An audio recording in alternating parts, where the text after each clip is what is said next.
지금 우리가 당면하고 있는 위기의 본질은 헌법의 힘으로 자유를 지킬 수 있느냐. 이 자유는 무슨 자유냐. 우리 김광동 박사가 잘 정리했지만은 우리의 자유는 언론의 자유입니다. 그리고 선거의 자유입니다. 그리고 사유재산권 행사의 자유입니다. 이 3대 자유를 지킬 수 있느냐, 헌법의 힘으로. 문제는 한국의 이념은 헌법인데 문재인 정권의 이념은 정반대라는 점에 있는 것입니다. 위헌적 촛불혁명의 자연스러운 현상으로서 헌법 위반 행위가 총체적으로 일상적으로 진행 중입니다. 그 혁명이 한반도 공산화 전략의 핵심인 민족해방 민주주의 혁명의 그 혁명으로 갈 것인가 말 것인가가 쟁점입니다. 선거를 통하여 등장한 정권이 추진하는 혁명은 무슨 수식을 붙이든지 자동적으로 헌정 질서 부정이며 민주주의 파괴이며 이것은 진압하든지 저항해야 하는 것입니다. 헌법의 최고 가치인 자유민주적 질서와 평화적 자유통일 원칙의 포기는 헌법 제10조의 국민 기본권 침해로 이어집니다. 6번, 문정권은 국민 전체에 대한 봉사자여야 하는 공무원들을 촛불혁명의 도구로 부리고 있습니다. 이것은 헌법 제7조 위반입니다. 법과 공권력을 차별적으로 집행합니다. 야당의 견제, 언론의 자유, 사법부의 독립이 유지되어야 입헌 민주주의 체제를 지킬 수가 있습니다. 문제는 국가의 이성을 마비시키는 민족 공조의 반역성, 즉 인종차별적이고 계급차별적 민족주의의 악마적 본성을 폭로하는 사생투쟁에서 이겨야 국민과 개인의 자유를 지킬 수 있습니다. 제가 이 논문에서 일관되게 주장하는 것은 이겁니다. 헌법을 부정하고 자유를 부정하는 그 핵심 논리가 민족입니다. 민족의 이름으로 국가를 무시하고 민족의 이름으로 헌법을 무시하고 민족의 이름으로 자유를 무시합니다. 민족. 그럼 이 민족이 뭐냐? 민족 반역자와 공조하는 자는 국민 주권과 국가 정통성을 부정함으로 자동적으로 민족 반역자가 되는데 그러면 김정은이가 민족주의자냐 민족 반역자인 것을 우리가 명시해야 합니다. 여러분 김일성, 김정일, 김정은이가 민족 맞습니까?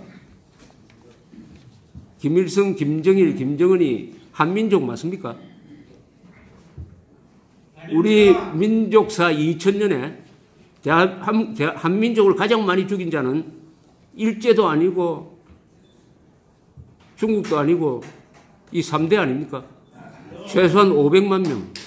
아니 500만 명을 죽인 김일성, 김정일, 김정은을 상대로 민족 공조하자고 하면은 그 세력이 민족 반역자가 되는 거 아닙니까? 없습니다. 여기에 논리적 모순이 있습니까? 없습니다. 사실적 모순이 있습니까? 없습니다. 헌법적 모순이 있습니까? 없으면은 민족 반역자와 공조하기로 한 6.15 선언, 14선언, 판문점 선언은 반역 선언입니다. 반헌법 선언입니다. 그래서 그럼 저자들이 말하는 민족은 뭐냐? 들여다보면 두 가지 의미가 있습니다. 하나는 인종주의적 민족입니다. 인종주의적 민족은 뭐냐? 유대인 학살을 가져온 바로 아리안 우월주의하고 똑같은 거죠. 김정은이가 핵을 개발하면은 그것은 민족의 핵이다. 북한군은 같은 민족 군대다. 그런 북한군을 주적으로 보는 자는 민족 반역자다. 북한에서 이루어지는 인권 단합은 같은 민족끼리 이루어지니까 덮어야 된다. 남북한에 민족 경제라는 게 있다. 사회주의 경제와 시장 경제밖에 없는데 남북 간에 민족 경제라는 게 있다는 것을 허황된 환상을 만들어가지고 민족 경제의 균형 발전을 통해서 공동 번영하자. 즉 1인당 3만 달러 되는 한국의 경제를 반토막 내가지고 북한에 퍼줘가지고 남북한 다 1인당 16,000달러로 맞추자.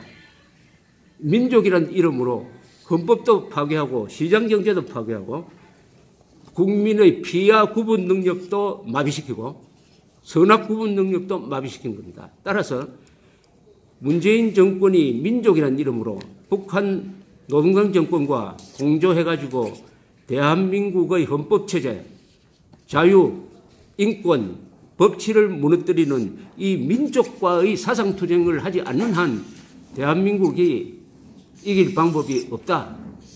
가짜 민족과의 투쟁을 해야 된다. 진짜 민족이 있어야지. 그래서 우리는 이 구호, 민족 반역자와 공조하는 자는 자동적으로 민족 반역자로 간주해야 한다. 이 구호를 항상 외쳐야 된다고 저는 생각하는 사람입니다. 그러나 대한민국은 권력이 총구에서 나오는 나라는 아닙니다. 2017년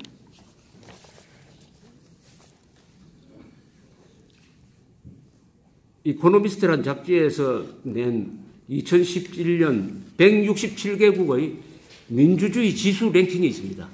여기 보면은 한국이 몇 등이냐? 완전한 민주주의로 분류되면서 20등입니다. 20등. 최고 민주주의는 노르웨이, 아이슬란드, 스웨덴, 뉴질랜드, 덴마크, 아일랜드, 카나다, 오스트랄리아, 핀란드, 스위스, 네덜란드, 룩셈부르크, 독일, 영국, 오스트리아, 모리셔스, 이거는 아프리카에 있는 나라입니다. 몰타, 우루과이, 스페인, 대한민국. 20등입니다. 20등. 놀랍게도 21등하는 미국보다 앞섭니다. 더 민주주의 국가라 이거죠. 21등, 23등이 일본입니다. 아시아에서 최고의 민주주의가 대한민국으로 나와 있습니다.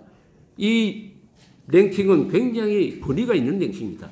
5조건을 붙였어요. 선거, 정부의 기능, 정치 참여도를 합치면은 대한민국이 아시아 최고의 민주주의다. 그런 민주주의 맞습니까, 우리? 저는 그런 민주주의가 맞다고 생각합니다. 맞다고. 문재인 정권을 보면은 아니지만은 우리 이승만, 박정희로 이어지는 이 문명 시스템을 만든 자유민주주의 시스템을 만든 분들의 노고에 의해서 우리가 건설한 거대한 문명이 바로 세계 20등입니다. 20등.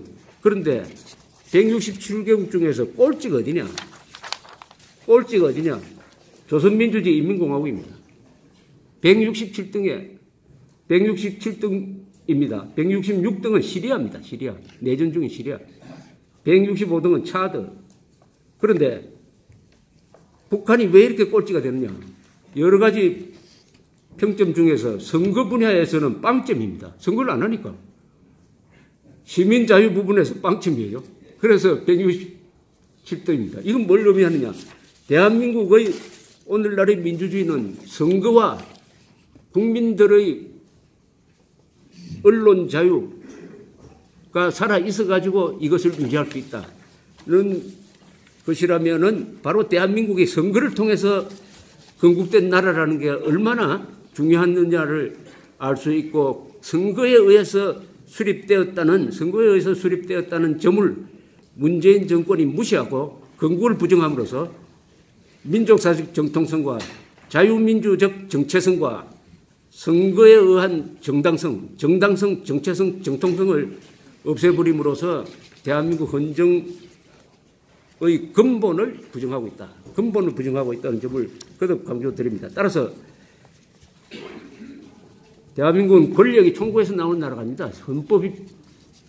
헌법도 살아있고 건전한 국민도 살아있고 언론 자유도 아직은 살아있습니다. 권력은 어디서 나오냐? 각성되거나 선동된 여론에서 권력이 나옵니다. 여론이 선거를 좌우합니다. 여론 두 가지죠. 하나는 선동되거나 각성된 여론.